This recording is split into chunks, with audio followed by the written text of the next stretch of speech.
Ուրեմն հարգելի իմ դիտորդ, այս գիշերը այն գիշերներից մեկն էր, որ ես այսպես առանց քնելու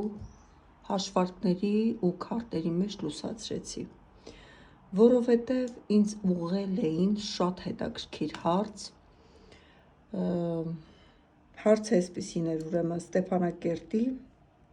Ասկերան ավտոճանապարհի Բերքաձորի մոտակայքում գտնվող բենզինի պահեստի ողբերգական պայթյունի մասին խոսեի, որը տեղի էր ունեցել 2023 թվականի սեպտեմբերի 25-ին տեղական ժամանակով մոտավորապես ժամը 19:00-ին։ Ուրեմն ես նայեցի այդ օրը ճակատագրական աստղաբանական ասպեկտների փոխազդեցությունները, Մարսի և Խիրոնի ընդդիմությունը, ուրեմն Մարսը կրակ, վառելիք, պայթյուն, ճշգրիտ հակադրության մեջ է եղել Խիրոնի Խոյ նշանում, խորը վերքեր, ցավ, տառապանքի հետ։ Սա աստղաբանության մեջ ուղղակիորեն մատնանշում է զանգվածային ֆիզիկական տրավմաներ և այրվածքներ։ Լուսինը Ուրանի հետ կազմել է քառակուսի, ուրեմն ջրհոսի լուսինը, ժողովուրդը, այսինքն ամբոխը և լարված քառակուսի ասպեկտ է կազմել Ուրանի հանկարծակի ցնցումի պայթյունի հետ։ Սա բացատրում է հանկարծակի ողբերգությանը, որը հարվածեց հազարավոր մարդկանց, ովքեր ընդամենը հերթ էին կանգնել վառելիք ստանալու համար։ Պլուտոնի կործանարար էներգիան, մահվան կորստի մոլորակը իր վերջին աստիճաններով անցնում էր այդ եղջյուրի նշանով, ինչը խորհրդանշում էր դարավոր հայրենիքի կորուստը, իսկ պայթյունը դարձավ այդ ողբերգական գործընթացի ամենացավոտ ու զանգվածային կետերից մեկը։ Շատ խորն եմ ուսումնասիրել, ուրեմն ամփոփում Արցախի բենզինի պահեստի պայթյունի պահին երկնքում ձևավորվել է Մարս-Ուրան լուսին ծայրահեղ լարված գծագրություն, ինչը աստղաբանական տեսանկյունից բնորոշում է հանկարծակի բռնկվող կրակային և մասշտաբային աղետ, որը տեղի ունեցավ ժողովրդի տեղահանության, հուսահատության ֆոնի վրա։ Հիմա ավելի մանրամասնեմ, քանի որ պայթյունը տեղի է ունեցել 2023 թվականի սեպտեմբերի 25-ին ժամը 19:00-ին, երկնքում այդ ժամանակ ծանր պայթյունավտանգ մոլորակների դասավորվածություն է եղել։ Արեգակը եղել է կշեռքում, որը խորհրդանշում է Արցախի պետականության վերջին օրերի և ընդհանուր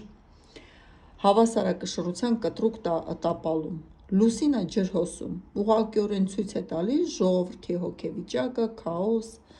հանկարծակի տեղահանություն, զանգվածային խուճապ, ցավ։ Մարսը կշեռքում պատասխանատու է բուն կրակի, վառելիքի, պայթյունի համար, որը գտնվելով այսպես թույլ դիրքերում բերեց անվերահսկելի աղետի։ Ուրանը գտնվել է ցուլում։ Սա խոսում է տեխնոլոգիական հանկարծակի վթարի և անվտանգության կտրուկ խախտման մասին։ Պլուտոնը այդ եղջյուրում խորհրդանշում է զանգվածային կորուստները, ստորգետնյա պահեստարանները և իհարկե վտանգը։ Մարսի և Խիրոնի ընդդիմությունը վերը նշեցի, սա կրակի մոլորակի Մարսը ճշգրիտ հակադրության մեջ է եղել Խիրոնի ցավի և վերքերի աստերոիդի հետ։ Աստղաբանության մեջ սա հազվադեպ հանդիպող, բայց ուժեղ ցուցիչ է, որը կապված է զանգվածային ֆիզիկական տրավմաների ու ծանր այրվածքների հետ։ Լուսինը եղել է շատ լարված, ասեցի, քառակուսի է կազմել Ուրանի հետ, Սա ժողովրդին մարմնավորող ծանր քառակուսի ասպեկտ է հանկարծակիության մոլորակի հետ։ Սա բացատրում է այն ցնցող ողբերգությունը, որը հարվածեց հազարավոր մարդկանց, ովքեր ընդամենը հերթ էին կանգնել վառելիք ստանալու համար։ Հիշեցնեմ, որ Լուսինը տվյալ դեպքում հենց ինքը ժողովուրդն է։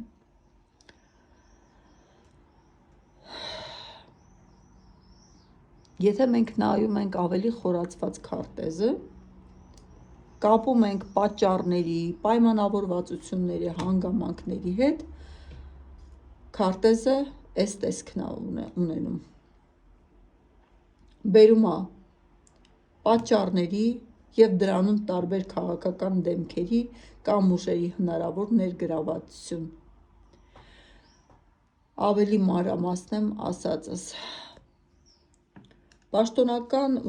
քննություն և վարկածներ։ Սա քննչական կոմիտեի հետ կապված Հայաստանի առանց աստղաբանության իրավապահ մարմինների կողմից իրականացվող քննության շրջանակներում հիմնական դիտարկվող վարկածները կապված են անվտանգության կանոնների կոպիտ խախտման, վառելիքի ոչ պատշաճ պահպանման և տեղահանման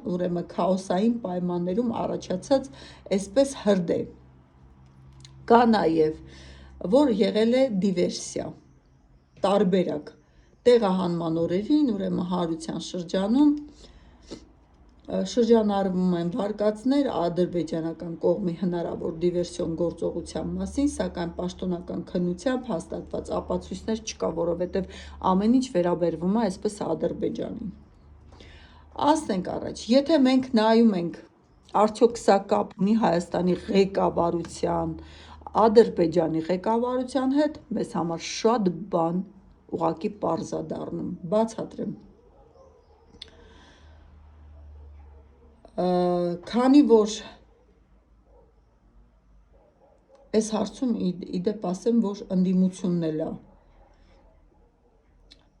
ասում, որ կա նման բան, բայց մենք աստղերի լեզվով ենք խոսում, մեզի պետք չի ընդդիմություն, կառավարություն, մենք խոսենք աստղերի լեզվով։ Եթե մենք նայում ենք աստղերի տների դասավորվածությանը, ուրեմն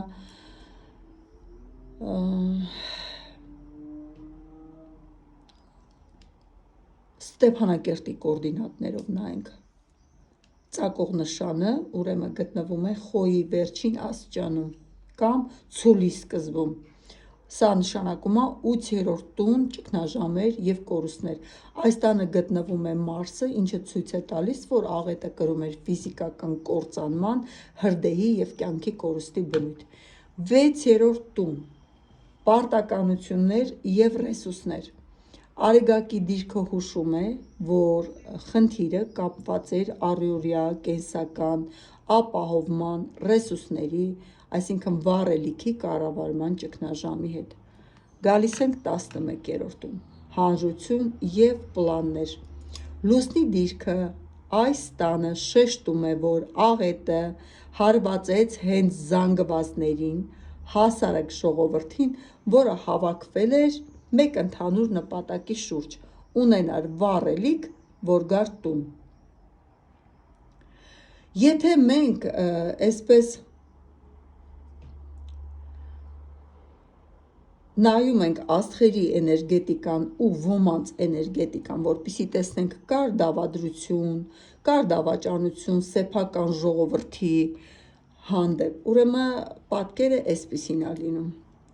Էներգետիկան, թաքնված դրդապատճառները և գործող կողմերի բնույթը, տների ու մոլորակների փոխազդեցության միջոցով մենք կարողանում ենք պարզել օրինակի համար 12-րդ տուն, դավադրությունների, թաքնված թշնամիների և գաղտնիքների տունը։ Տեսնում ենք, ինչ կապ ունի ներկայիս կառավարության հետ, Ադրբեջանի կառավարության հետ։ Ուզում ենք հասկանանք, սա իրոք պատահականություն էր, անփութություն էր, թե արդեն բոլորն էլ գիտեին, որ սա պետք է տեղի ունենա։ Իսկ հիմա ամենացավոտ բացահայտումը, որ անկեղծ ասած, ես ինձ ահա որ վատ եմ զգացել։ Աստղերը 12-րդ տունը ցույց է տալիս ետնաբեմում տեղի ունեցած պայմանավորվածության, իմացության, սցենարի մշակման ուրեմն մասին։ Այս քարտեզում սերտ կապ ունի 12-րդ տունը կորստի ճգնաժամի հետ։ Այստեղից հետևություն, որ այս գաղտնիքը արդեն կապ ուներ այս ամեն ինչի հետ, եղել է գաղտնիք, որը բերել է սրան։ Սա աստղաբանորեն նշանակում է, որ այս իրադարձության ֆոնին իրոք առկա են եղել ինֆորմացիայի թաքցնում, գաղտնիության կամ նախնական պայմանավորվածություններ, որոնց մասին հասարակ ժողովուրդը չէր կարող իմանալ։ 8-րդ տուն, ճակատագրական հարված և ռեսուրսներ։ Այս տանը գտնվող Մարսը կրակա-ագրեսիան ցույց է տալիս, որ գործողությունները եղել են ագրեսիվ և կործանարար։ Քանի որ Մարսը կառավարում է նաև ծագող նշանը, իրադարձության սկիզբը, սա խոսում է այն մասին, որ իրավիճակը եղել է ոչ թե պարզապես պատահականություն, այլ արտաքին կամ ներքին կոնկրետ կամքի և ճնշման ուղղակի հետևանք։ Արտաքին և ներքին։ Ներքինը խոսում է Հայաստանի մասին, իսկ արտաքինը Ադրբեջանի մասին։ Մոլորակների դիրքը հուշում է մեզ, որ կառավարող օղակները, ինչպես տեղական, այնպես էլ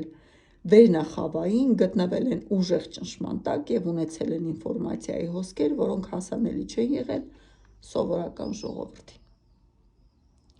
Եթե մենք նայում ենք իշխանության տունը 10-րդ տուն ղեկավարություն, ապա պետք է ասեմ, որ պայթյունի պահին 10-րդ տան կառավարիչը գտնվում էր լարվածության և անկման մեջ։ Սա աստղաբանորեն նշանակում է իշխանության անկարողություն, ես սիրում եմ ասել իմպոտենցիա, կազմալուծում կամ սեփական պարտականությունների գիտակցված կամ անգիտակից տապալում։ Քարտեզը հաստատում է, որ բարձրագույն ղեկավար օղակները, որտեղ տեղավորված էին նաև Հայաստանի ղեկավարությունը, չեմ վախենա ասեմ, ունեցել են իրադարձությունների զարգացման ամբողջական սցենարը, բայց թողել են ինչ լինում ա լինի, որովհետև իրենց համար կարևորը եղել է ոչ թե ժողովուրդը, այլ իրենց սեփական պաշտոնն ու աթոռը։ 4-րդ տուն, հայրենիք և վերջաբան։ 4-րդ տանը գտնվող Պլուտոնի տրանսֆորմացիա, մահ, քանդում ազդեցությունը հաստատում է, որ այս պայթյունը առանձին վերցրած դեպք չէ, այն հանդիսանում էր մի ամբողջ պետական համակարգի և հայրենիքի կորստի սցենարի ողբերգական և կուլմինացիոն կետը, որը կառավարվում էր աշխարհաքաղաքական մեծ ուժերի կողմից։ Ուրեմն անմիջապես քարտեզի երկու ամենավտանգավոր մոլորակների՝ Մարսի հարձակումը, կրակ և Պլուտոնի զանգվածային կործանումը իշխանական ճնշման հետ կապված, պարզ երևում ա երկնքում։ Աստղային քարտեզում այս երկու մոլորակները գտնվում էին այսպես քառակուսի լարված փոխազդեցության մեջ։ Սա աստղաբանության մեջ ամենաագրեսիվ դասավորվածություններից է, որը պարզ լեզվով բացատրում է հետևյալը. դրսի թշնամի, թե ներսի համակարգ։ Եթե մենք նայում ենք, սա ստացվում է երկուսի համակցություն, երկուսի համագործակցություն և երկուսի պայմանավորվածություն։ Պլուտոնը 4-րդ տանը համակարգային քայքայում է կոչվում, ցույց է տալիս, որ ներսի պաշտպանական համակարգը, ղեկավարումը և անվտանգությունը արդեն հիմքից քանդված ու դավաճանված էր, ներքին հսկողությունը բացարձակապես զրոյի հավասար։ Մարսը 8-րդ տուն արտաքին ճնշում ցույց է տալիս արտաքին թշնամական էներգիան, որը օգտվեց ներսի այդ կատարյալ քաոսից ու անպաշտպանվածությունից։ Արդյոք սա կանխամտածված էր, եթե ասեմ աստղերի լեզվով ցավոք պիտի ասեմ այո, բա այն էլ ոնց։ Պլուտոնը խորհրդանշում է խոշոր խաղացողների, իշխանական վերնախավի և մեծ փողերի։ Քանի որ Պլուտոնը ճնշում էր Մարսին, վառելիքին, սա հուշում է, որ իրավիճակը կառավարել և հասցվել է այն կետին, ինչին որ մենք ականատես եղանք, ոչ թե անփութությունից, այլ հենց վերևից, այսինքն ղեկավարող ու օղակներից, հիշեցնեմ, ներքին և արտաքին։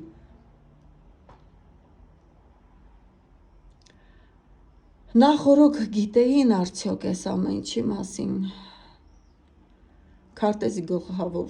հուշումը այն է, որ իշխանության խորհրդանշող մոլորակները գտնվում էին լռության, թաքցնելու դիրքում։ Սա նշանակում է, որ վերնախավում, այդ թվում նաև Երևանում, հստակ գիտեին զարգացման սցենարի մասին, գիտեին աղետների մասին, բայց իրանց այլևս հետաքրքիր չէր Արցախի ժողովուրդը։ Եթե խոսեմ աստղային քարտեզի լեզվով, ապա պետք է ասեմ 10-րդ տունն ու Արեգակը բարձրագույն իշխանությունը և տվյալ դեպքում երկրի ղեկավարը ունեն հստակ էներգետիկ կապ այս դեպքի հետ։ Լուսինը ցույց է տալիս ժողովրդին, որոնք գտնվել են Ուրանի և Պլուտոնի միաժամանակ ճնշման տակ, և սա կոչվում է աղետ և թակարդ ժողովրդի համար։ Սա նաև կոչվում է զոհաբերության դիրք։ Ժողովուրդը հայտնվել էր բացարձակ անօգնական վիճակում, որտեղ նրանց հույսերն ու անվտանգությունը կոտրվում էր վերևներից կառավարվող մեծ սցենարի պատճառով։ Քարտեզը հստակ ցույց է տալիս, որ հասարակ մարդիկ օգտագործվեցին որպես կենդանի վահան կամ հանգամանքների զոհ։ Անունը չտամ։ Եթե մենք նայում ենք իշխանության վիճակը, ապա մոլորակը Արեգակը պայթյունի պահին գտնվում է կշեռքի, այսինքն երկու աստիճանում, ինչը աստղաբանության մեջ համարվում է Արեգակի անկման և ամենաթույլ դիրքը։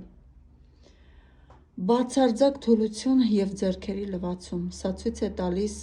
որ նրա վիճակը ոչ թե ակտիվ գործելու կամ փրկողի դիրք է, այլ գիտակցված թուլություն, պատասխանատվությունից ամբողջությամբ հրաժարվելու վիճակ։ Էներգետիկորեն նա ընտրել է չնկատելու և Արցախի ճակատագիրը բախտի քմահաճույքին թողնելու քայլը։ Մերձեցումը Սատուրնի հետ։ Սա բերում է սառնություն։ Իշխանության էներգիան սառը, անտարբեր և հաշվենկատ էր, չկար ոչ մի էմոցիոնալ կապ ժողովրդի ցավի հետ։ Որոշումները կայացվում էին բացարձակապես սեփական իշխանությունը և կաշին փրկելու տրամաբանության վրա։ Ոչ ոքի չի հետաքրքրել, աթոռս ունենամ, ինձ լրիվ հերիք է։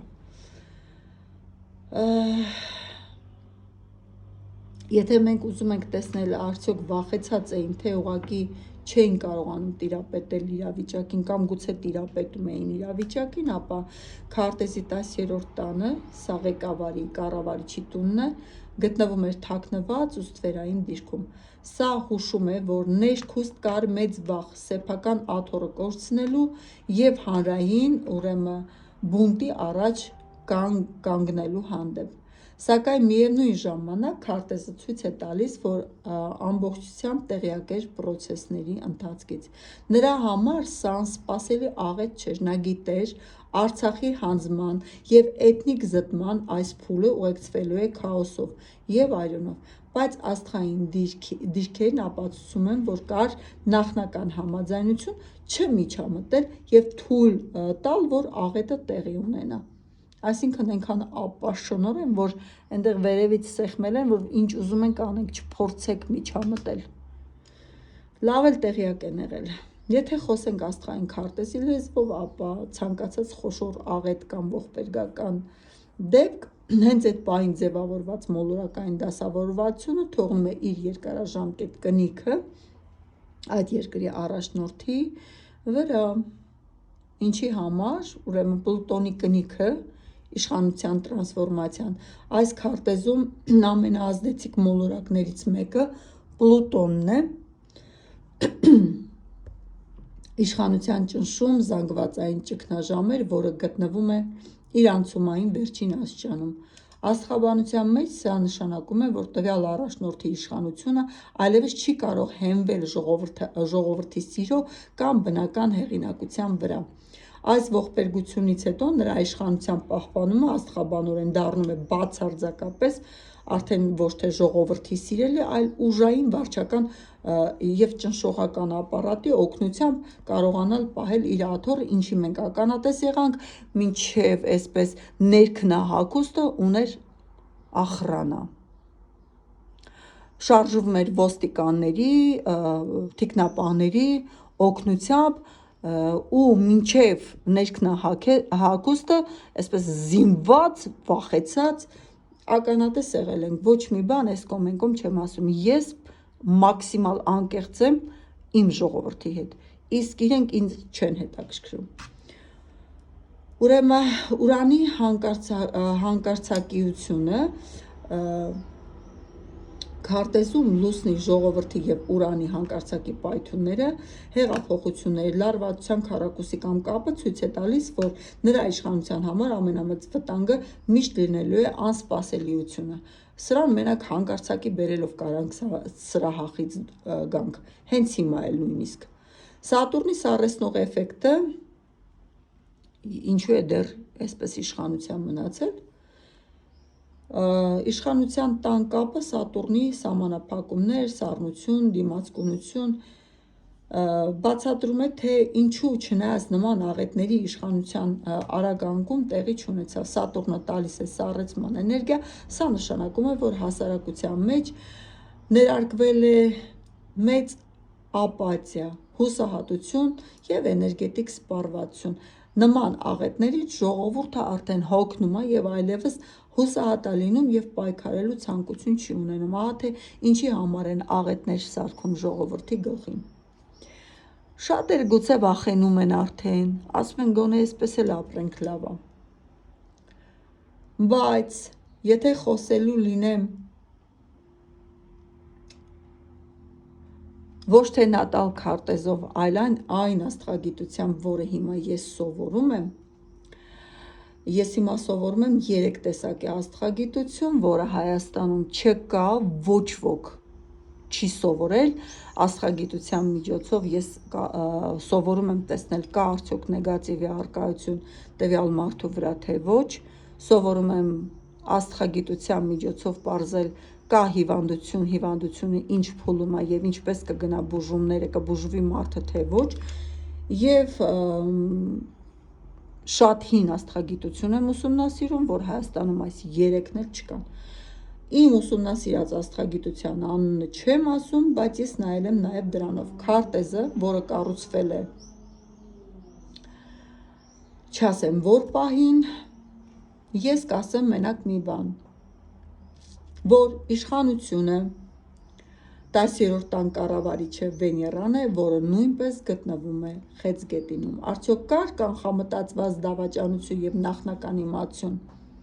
Քարտեզում իշխանության մոլորակը Վեներան սերտ միացության մեջ է սև լուսնի Լիլիթի հետ, և աստղաբանության մեջ սա ամենամութ ու խաբուսիկ ցուցիչն է։ Այո, կար գաղտնի սցենար։ Սև լուսնի ներկայությունը իշխանության մոլորակի կողքին հաստատում է, որ ետնաբեմում եղել է դավադիր թաքնված և գիտակցված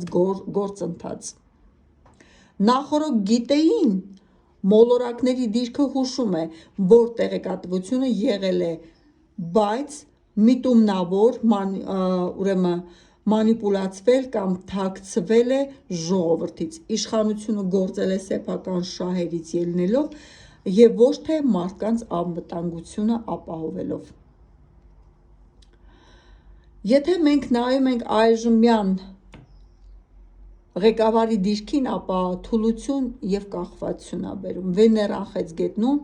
էմոցիոնալ առումով անկայուն է և չունի սեփական կոշտ ուժ։ Նա գտնվում է արտաքին ուժերի, մեծ մոլորակների խիստ ճնշման ազդեցության տակ։ Սա նշանակում է, որ վերը նստած անձը այլևս ինքնուրույն որոշումներ կայացնող չի, այլ պարզապես կատարում է իրեն պարտադրված սցենարը։ Գլխին տալիս են, հրամայում են։ Որովհետև դա միակ իրեն պաշտպանելու միջոցն է։ Խեցգետնի էներգիան ստիպում է նրան մտնել զրահի մեջ։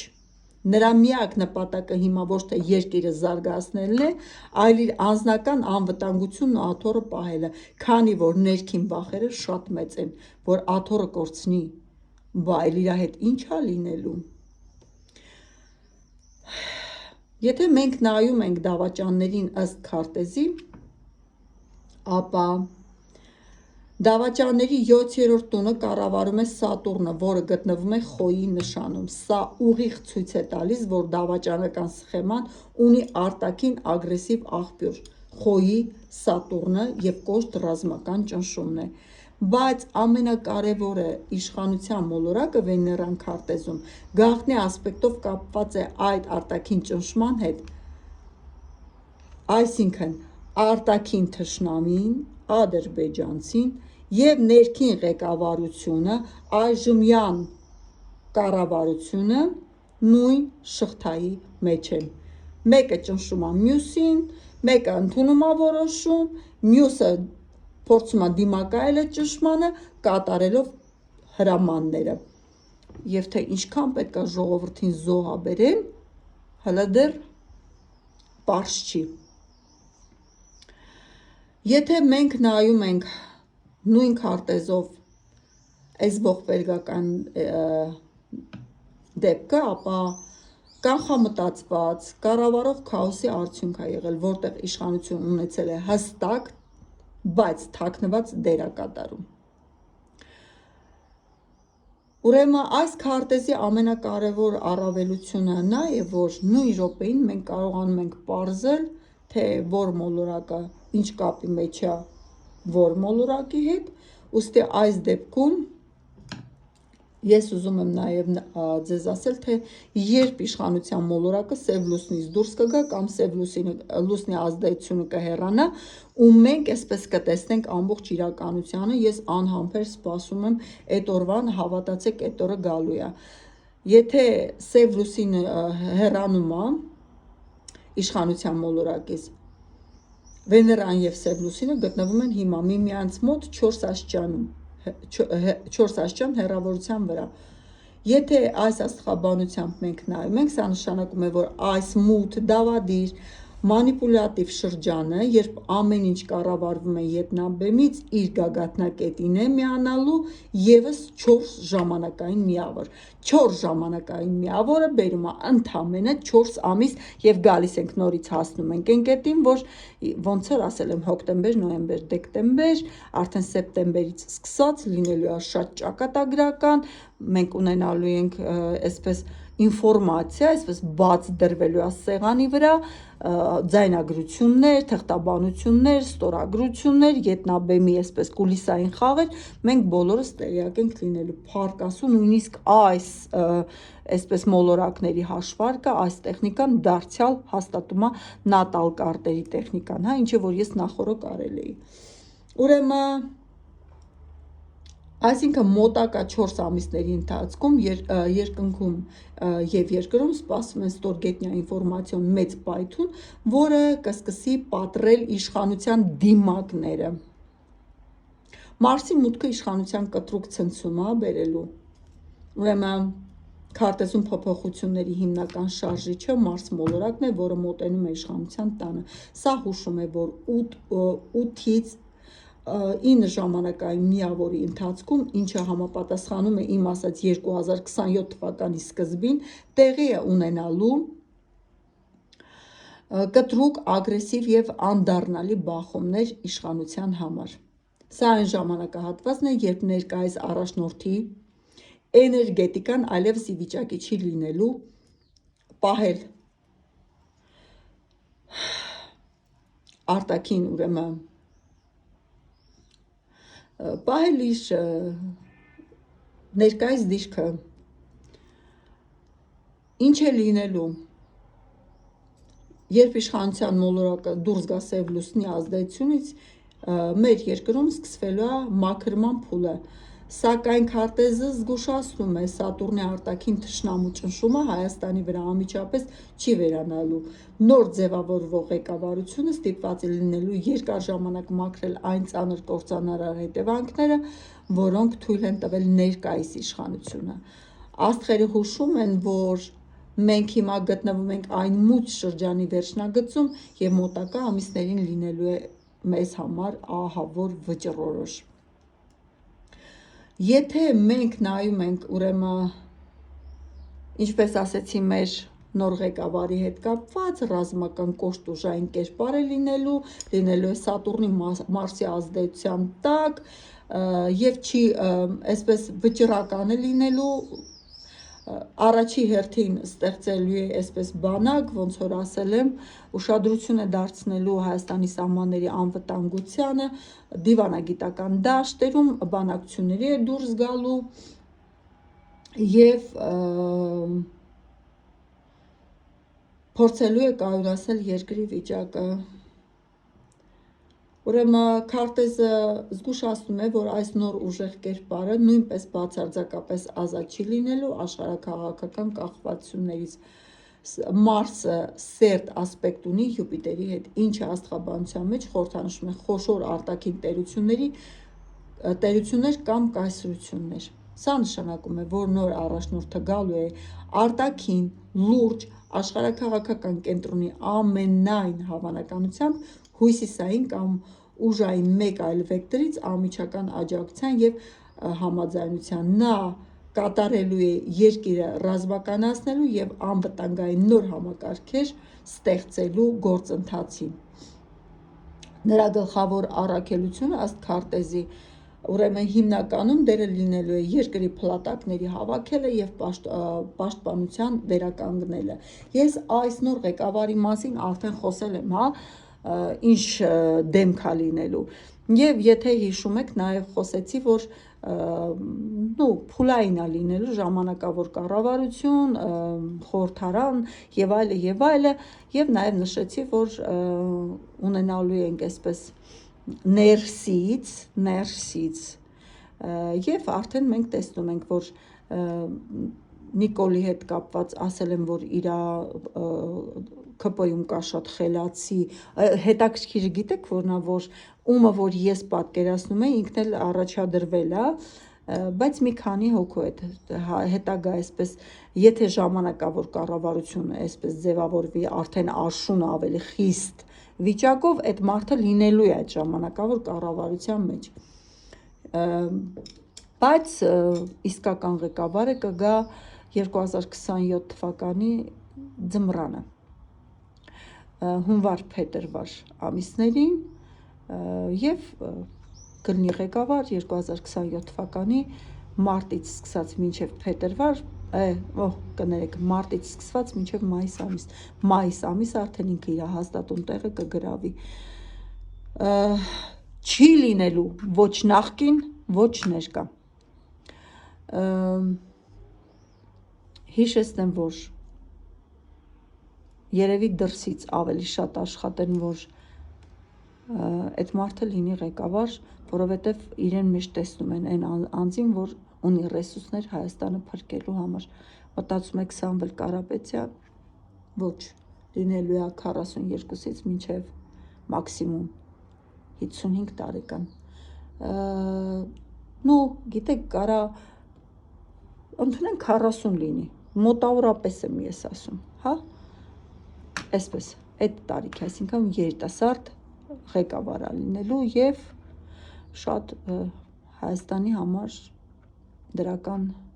փոփոխություններ լինելու եւ քանի որ արել էի կանխատեսում Ադրբեջանի անկումը մենք արդեն գիտենք հա Իրանը ոնց է այսպես մատթապ տալի Ադրբեջանի վրա